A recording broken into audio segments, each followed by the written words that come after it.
Resenha do TJSC. Começa agora a resenha TJSC, com os destaques do Poder Judiciário Catarinense.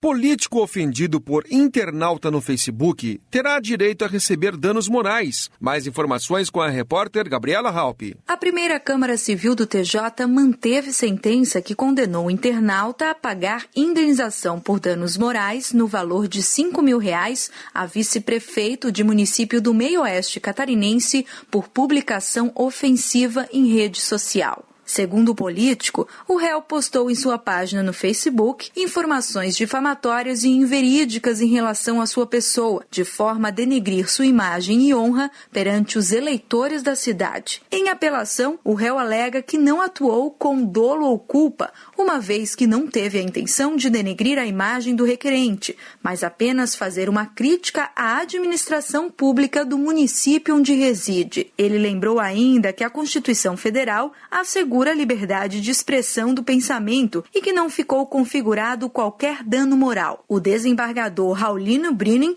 relator da apelação, considerou que a publicação, sobretudo sua parte inicial, constituiu grave acusação ao vice-prefeito e não mera crítica política. Para Brinin, trata-se não só de conteúdo ofensivo, como também caluniante, visto que documentos apresentados aos autos demonstram que o político não possui nenhum registro de ocorrência policial ou prisão em flagrante.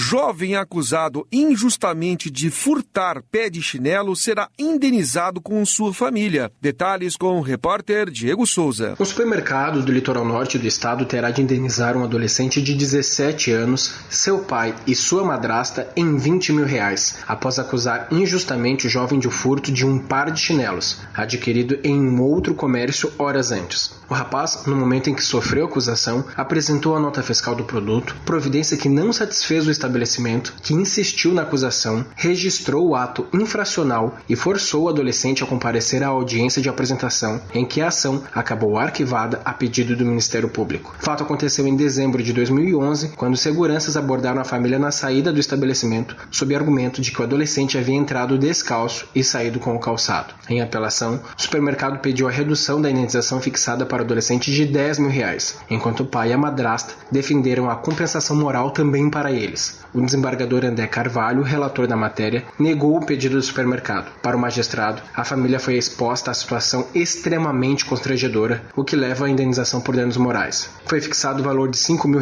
por danos morais devidos ao pai e à madrasta do garoto. A decisão foi unânime.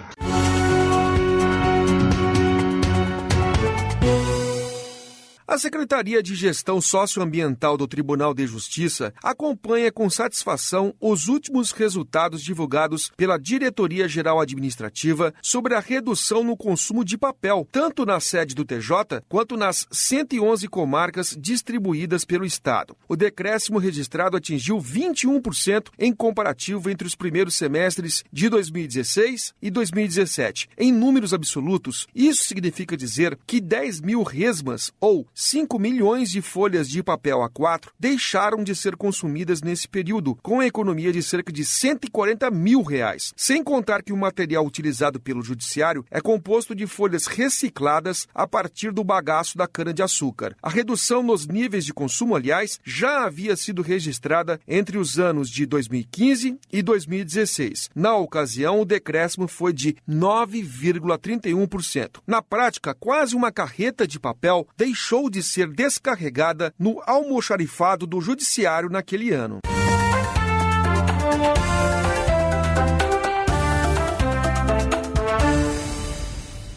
Jovem que teve seu nome e imagem utilizados em 18 perfis falsos será indenizada. Detalhes com a repórter Gabriela Halpe. Uma jovem que teve sua imagem e nome utilizados na criação de 18 perfis falsos em rede social será indenizada moralmente em R$10 mil. A decisão foi da 5ª Câmara Civil do TJ. Embora ela tenha entrado em contato por mais de uma vez com a empresa responsável para a retirada dos perfis da internet, eles permaneceram ativos por mais de 3 meses. A retirada ocorreu tão somente depois de a jovem ingressar com ação e ainda assim após concessão de antecipação de tutela. Segundo o desembargador Jairo Fernandes Gonçalves, relator da matéria, embora não tenha ocorrido pretensão resistida no âmbito judicial, percebe-se que a empresa omitiu-se, deixando de atender às solicitações preliminares da autora. A decisão foi unânime.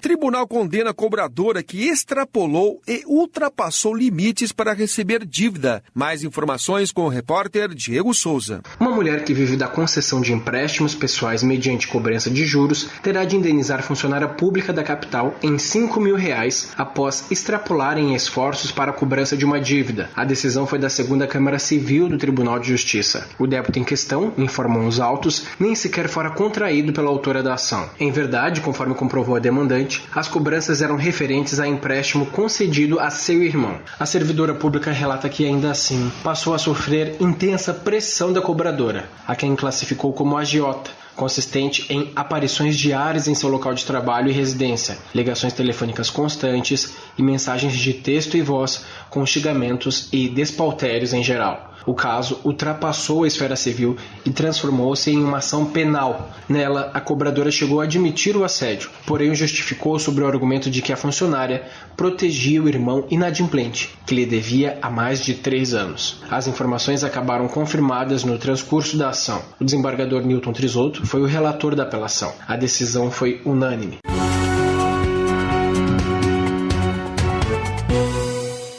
A parceria entre Poder Judiciário, Ministério Público e Comissão Estadual de Leilão do Detran, com o objetivo de promover destinação correta aos veículos considerados inservíveis, abandonados há décadas nos pátios de todo o estado, alcança novas regiões. Desta vez, municípios do meio-oeste catarinense serão beneficiados com o processo de prensagem de veículos. Com o apoio dos juízes Rodrigo Dadalt, da comarca de Caçador, e André Luiz Trentini, da comarca de Videira, cerca de 445 veículos nessas comarcas, entre carros, motos e motores, serão compactados em breve. A primeira fase de descontaminação iniciou na quarta-feira, dia 12. Ela consistiu na retirada de combustível, óleo do motor, extintor de incêndio, bateria e cilindro de gás natural de cada item. Feito isso, a ação é concretizada com o amassamento e prensagem dos veículos. Após, o material será reutilizado como matéria-prima na indústria siderúrgica. O delegado Adalberto Safanelli, integrante da Comissão de Leilão do Detran e coordenador dos ferrosos, adianta o desejo de executar a ação em outras localidades do estado, com a perspectiva de inclusão de outros municípios no calendário de trabalho ainda este ano.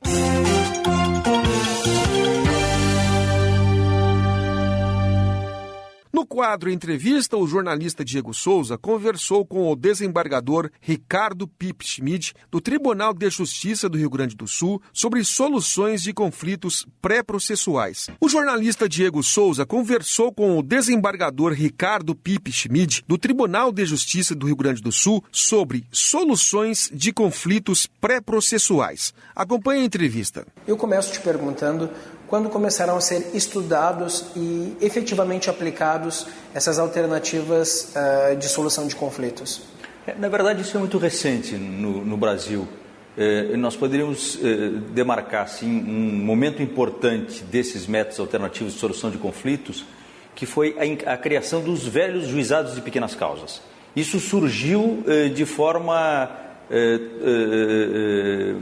no Rio Grande do Sul na década de 80, aproximadamente no início da década de 80. Os juízes do Rio Grande do Sul, verificando que havia uma enorme dificuldade de acesso às pessoas mais carentes em relação ao sistema de justiça, resolveram tentar aplicar aqui os métodos americanos de pequenas causas. E a partir daí, com uma experiência inicialmente na comarca de Rio Grande, depois em algumas outras comarcas, se começou isso de forma absolutamente voluntária. À noite, abriam-se os fóruns, o juiz ia fazer a supervisão, advogados serviam de conciliadores, árbitros conciliadores, né, faziam aquela mediação, e os servidores iam para atender as pessoas, mas era tudo sem papel. As pessoas faziam as suas reclamações, chamavam a parte contrária através de uma cartinha, convite, e as pessoas vinham e achavam solução para esses problemas. No início foi algo fantástico, porque a sociedade estava tão carente de um lugar para tentar achar solução para os conflitos de forma rápida e barata, que a coisa funcionou muito bem. O senhor poderia pontuar o que pode ser feito para que as pessoas passem a adotar ainda mais esses métodos alternativos de solução de conflitos? Na verdade, nós temos uma cultura do litígio, né? Isso se explica por uma série de razões, mas fundamentalmente porque, ao contrário de outros países, onde o próprio Estado se organiza para resolver essas pequenas questões, no Brasil isso tudo é judicializado. As pessoas não encontram soluções nas agências reguladoras, nos PROCONs, junto às agências que foram criadas exatamente para tentar solucionar essas questões envolvendo, por exemplo, telefonia. A Anatel não resolve absolutamente nada nesse sentido. A SUSEP, em relação aos seguros, pouco também consegue resolver. A própria ANS, em relação aos planos de saúde. O Banco Central, em relação aos bancos. Os bancos são os maiores usuários do sistema de justiça hoje no Brasil, junto com as telefônicas. E isso decorre fundamentalmente porque não há uma efetiva fiscalização e uma regulamentação correta dessas atividades que deveriam estar sendo bem reguladas e fiscalizadas. Isso é o que acontece hoje. Então, as pessoas não têm a quem recorrer. E a justiça, que deveria ser a última instância, passa a ser a primeira instância. E nós, na ânsia de querer atender essa demanda, criamos então juizados especiais, casas de conciliação, e a sociedade não consegue se organizar sozinha nisso.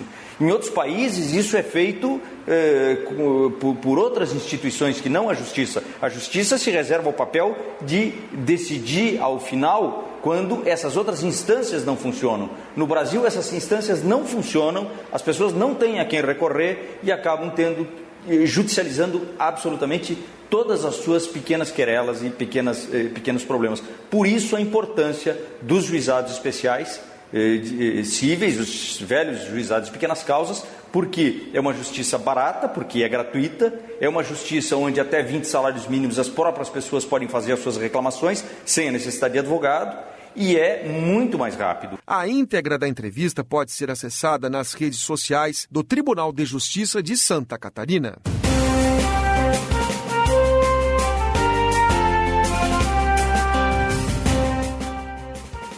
Essa foi mais uma edição da resenha TJSC. Apresentação Marco Aurélio Gomes. Participação de Gabriela Halpe e Diego Souza. Textos e supervisão, assessoria de imprensa do Tribunal de Justiça de Santa Catarina. Até breve.